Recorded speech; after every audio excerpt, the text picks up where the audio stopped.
Sarva-drk Prabhu, I have an opportunity to interact with some of the different faith group here living in Charlotte for so many years, and I come across one question, by some people, that there are some saintly people, scholarly people have described, the Bhagavad Gita is teaching the non-violence, and then they are asking the question why Krishna has asked Arjuna to kill people, and as we know that there are so many people were actually killed at the time. So how we relatively understand non-violence versus violence he has instigated? Excellent question.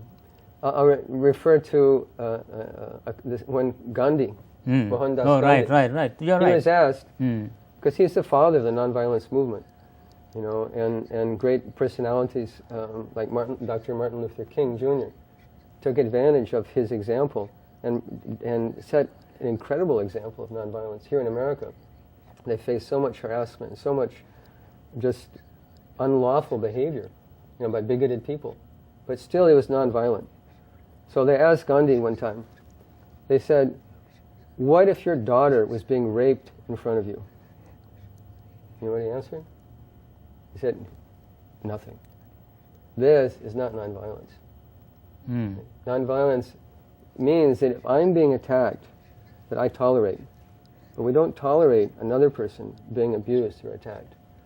So the whole principle of Bhagavad Gita was that it says in Bhagavad Gita, Yada yada hi dharmasya glanir bhavati bharata abhyutanam adharmasya tadatmanam srijamyaham. That when adharma is prominent, adharma means irreligiosity. Because the opposite side, the Kauravas, you could say that Bhagavad Gita is a struggle between good and evil. And Krishna is encouraging the Pandavas, the 5 brothers, to conquer over evil. And he's inducing Arjuna, go out and fight and conquer evil. Because these people were so unprincipled, they tried to murder their own cousins. They built a beautiful house. You know this story? The House of Black? No. They built a beautiful house and invited their brothers, come stay in this beautiful house. But the house was constructed of shellac and other flammable materials. So while they were sleeping, they set the house on fire to kill their own cousins. They were so unprincipled. Unprincipled, they tried to disrobe the wife of their cousins, Draupadi. And they tried to kill their own brother, Bhima. Duryodhana tried to kill Bhima by poisoning him and throwing him into Ganges. Completely unprincipled people. Krishna said, kill them on my order. And this is not non-violence. Actually, we can say this is non-violence. To act violently on the order of the Lord. Non-violence doesn't mean let anyone do anything. Rape my daughter, burn down my house, plunder my wealth, do anything you like. This isn't non-violence. When we see that, one should act to protect an innocent person.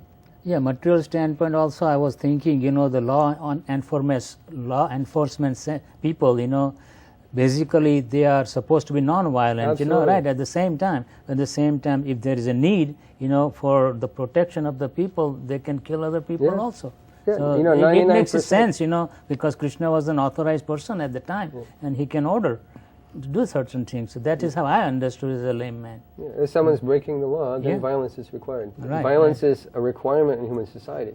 We can't discount the principle of violence. As long as the principle of evil or irreligion exists, then how can we reject violence? Violence has its utility. Like a knife. Is a knife good or bad?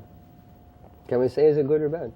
Depends how you use it. Exactly. Yes. What do you do with it? A surgeon heals somebody. Now, my father was a surgeon, orthopedic surgeon, and he performed so many operations, letting people walk again, healing them, saving their life with a knife.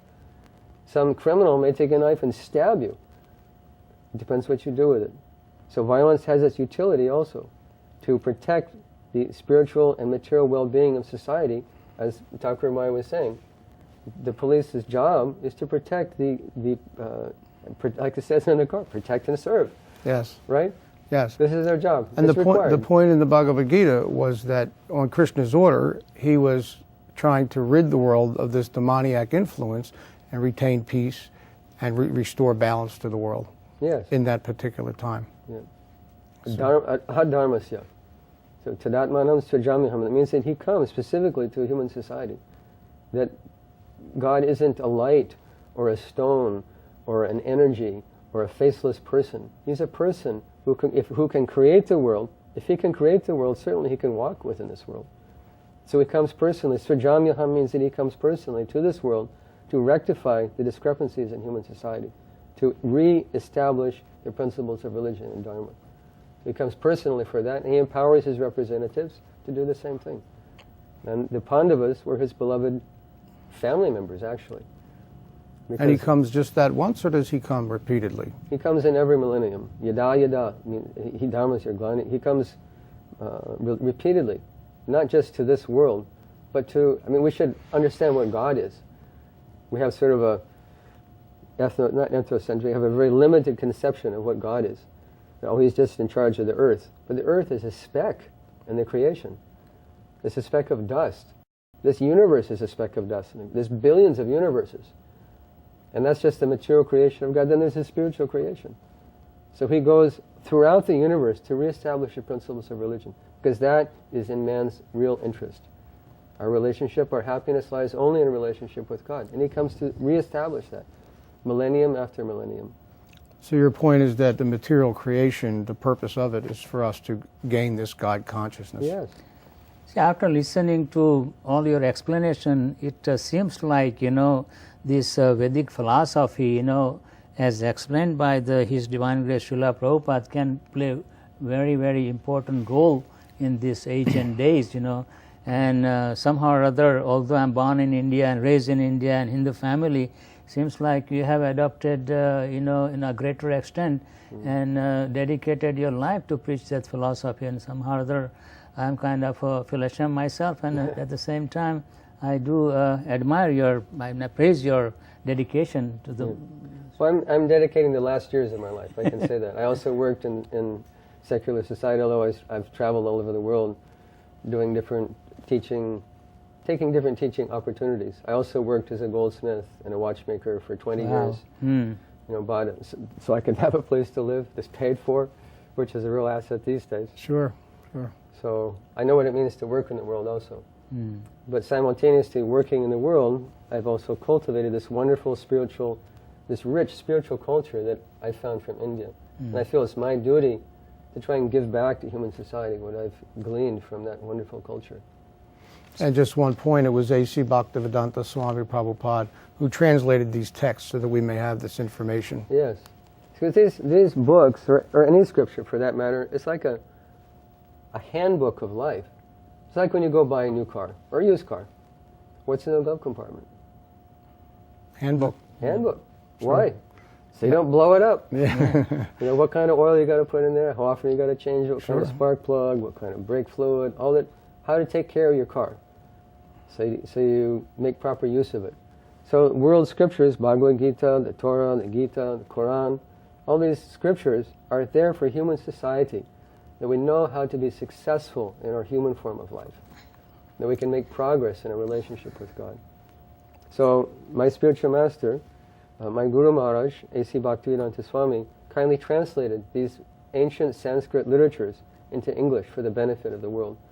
And today, you can find this Bhagavad Gita in Swahili, in Japanese, in Chinese, not only English, in all the languages of India, Gujarati, Marathi, Bengali. About 30 different languages, more than 30. Probably 100 by now. Yeah, 100 by now, yes. Very good.